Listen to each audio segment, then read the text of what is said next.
You know what? Usually I'm half asleep after a Mexican GP, but I enjoyed this one, and it's all thanks to the person that people voted for driver of the day, Lando Norris. He did a great job. What a recovery. I mean, I was laughing at when he was falling back in that start because it was like so insane how he was caught up in the middle, and he was like, you know what? It's time to kick in. Lando Norris moves up to P5 from P14 after the restart on lap 35. Super impressive drive by him. But in general, a decent Grand Prix. Let's talk about it and go over all the best drivers. And really, let's talk about the teams. First of all, gotta say, Max is just unstoppable. At this track, he's unstoppable, but nobody was even close in competition. I know we don't give him driver of the day, but why not? He's 15 seconds ahead of Lewis. He was just... I mean, come on. The guy's unstoppable. For real, it's got to be commended. Most wins in a season, like, he is number one right now, and he's showing why he is so good. That edit, though, the number 2 driver, Lewis Hamilton, in this Grand Prix, is also so damn fantastic. I mean, so impressive. But let's talk about the beginning disaster with Perez. So 3 wide going into turn 1. Perez got an electric start, but Max, too, jumping both the Ferraris. Sainz backed up behind Max, getting the slipstream. Leclerc actually had some balls, went into it. But unfortunately, I would say it's a racing incident, and I want to say something here for Perez. A good thing. I know that it doesn't look great. I know with him going out, with Ricciardo finishing the points, with him getting out qualified. I like what he said at the end, though. I think we have not seen that side of Perez for a little bit. He said, if I could quote it, was, I went for the win. There was a gap. I went for it, and it was a racing incident. I believe that to be so. I think it was a racing incident. I don't think by any means Leclerc meant to hit him or Perez turned in too early or whatever. It happens. It's racing. It's 3 wide. It's a very hard corner to go into. The cars are super big. I commend him for going for it. He's not been like that this season. He's had no confidence on that car. He was like, I'm in Mexico. Let's get it. And unfortunately, it didn't work out to his favor. By no means, though, I don't think that we should look at this and be like, this is one of his worst things that he's done this season. He's had a lot of bad races this season, don't get me wrong, and that is shown off of his performances and his results and how he's probably going to lose P2 in the championship after so many mistakes that he's going to lose it purely off of just not driving good. But this is not one of those mistakes. It's not one of them where I'm like, hey, you know what, Perez was really at fault here and he shouldn't have gone for that dive. Any other driver would have gone for that dive. If Max was on that outside, would he have made the overtake? Maybe. But, you know, he would have dived it too. Leclerc would have done the same. Hamilton would have done the same. We know that to be a fact. So I'm not going to put him down for that at all. That's all I'll really say for the Perez incident. Other than that, though, into turn 1, Norris actually jumped pretty well into this. Ricciardo kept his placing. Piastri was good off turn 1. It was not a extremely eventful one. Both the Ferraris got jumped by Max, and that was kind of where the race ended. So Ferraris could not even give us a 10 to 15 lap race. Thank you, Ferrari. Other than that, though, I got to commend both the cars running really well in a Grand Prix that I predicted them to be bad in. So good job on Ferrari. Mercedes, big discrepancy. This is where Lewis shows himself off. This is the Lewis Hamilton that we all know. I mean, let's be honest. I don't necessarily love the comparisons that get put up between George Russell and Lewis because this has been the reality all season. In my opinion, I think Lewis has been the better driver.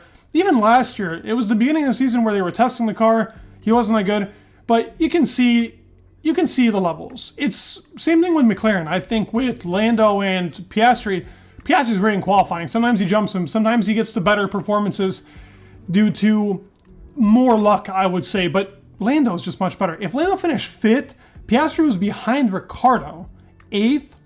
What does that tell you about experience and driving and just overall technique? It shows you who Lando is and why he is the prodigy that we all look at him for. What we think of Lando and why we see him so highly on the grid. This is exactly why. He's just that magnificent of a driver. Russell, to me, had a very, very average race. It was not good. I actually think that Ricciardo should have overtook him. It was very unfortunate the way that it was kind of placed out. And by the way, the F1 TV direction, what the hell are they doing? What is the TV direction 90% of the time? I get it. Show Max. We'll see him enough on the podium. Literally at the very end there, it was 0-0-27 between Ricciardo and Russell. And they're like, Show Max winning for an 18th time. I get it. I get it. I know we got to see the winner. But please, come on. Like, it was a beautiful fight, and then this is what we end up seeing. They show us a whole nother thing. They did this a lot, dude. We missed a lot of overtakes. The whole Ocon and Hulkenberg fight, we missed like 90% of that. The time he does overtake, they're showing Max in the lead, just lapping around, watching Netflix on his little wheel. Dude, the upgrades that they have to bring to Max's car in 2024, literally give him a little TV and let him sit back and kick his feet up. Don't even put him in the cockpit. He'll be fine. This guy is lapping people. He's insane. Overall, Alpines love being next to each other. Ocon scores a point. Albon was fantastic. Ricciardo was fantastic. Towards the middle of the race, that actual crash that happened when Magnussen was a bit of a scary one. It looks like his left rear suspension died out. Car went into the barrier, and that is kind of where it ended up resulting in this whole red flag and the restart. And I thought originally looking at it, I was like, dude, why would anybody put on the mediums? They're going to get shred up and destroyed here, especially with all the cooling going on and so on. But it looks like with the fuel loads, and I think with cars doing a lot of lift and coasting even in the second half, actually helped the medium tires in comparison to the hards. The beginning, with the hard fuel, I think people were actually losing grip quickly, but here, because of like the whole gaps and, as I said, the fuel loads, the medium tire ended up becoming the better tire. Lewis ran that tire very well, but on the medium tire, Lewis cannot catch Verstappen by no means. And that's a tire difference too. Does that mean that the car is somewhere near? They're not too far off. I mean, like a 15-second gap in 35 laps it was not bad. It does seem like we're going to get closer races, hopefully by the end. It was always going to be a Red Bull dominant track anyways. I think the crazy result we had in qualifying was just very like unexpected, but I knew realistically Max was going to be the best here. Lando Norris for driver of the day because he wins from 14th to 5th. I'm gonna debate this. I actually think that Lewis and Ricciardo had the best races here today, and Verstappen. Now, Verstappen's never going to get driver of the day because it's a fan vote. Norris was the most entertaining. I think without Norris, this race was a snoozer. But Norris really entertained us. By the way, the overtake that he had on Russell, beautiful, beautiful. On Russell and on Ricciardo, they were just beautiful overtakes. The guy was just showing his racecraft. He was showing some beautiful technique. And we have not really seen that too much of Norris this year. This was a beautiful demonstration of that. Norris was great.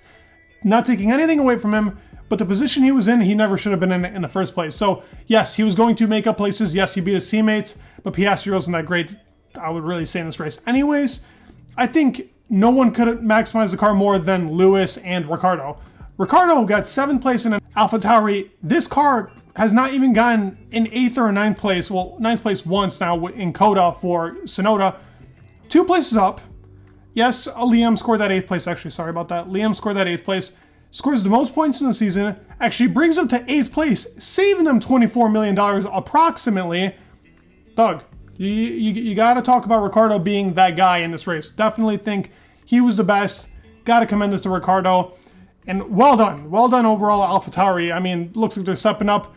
They're probably going to be a threat next year to like a lot of teams. So great to know. All in all, as I said, this Grand Prix was not a snoozer like we usually get. And I'm very happy for that. I very much am. And the biggest things that we can pull out of this is that Ferrari look like big-time contenders for 2024 because this is not supposed to be a good track for them. Still very strong.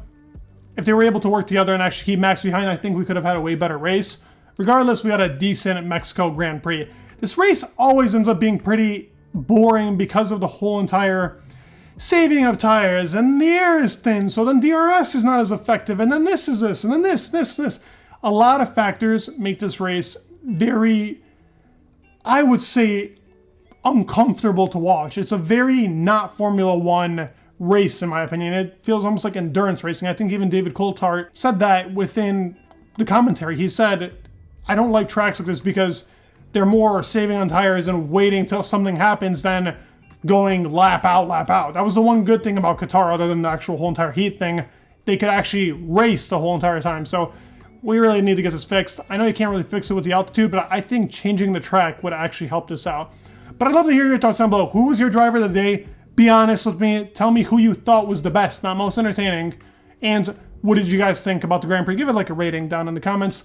Love you guys. Thank you so much for watching. You guys mean the world, and peace.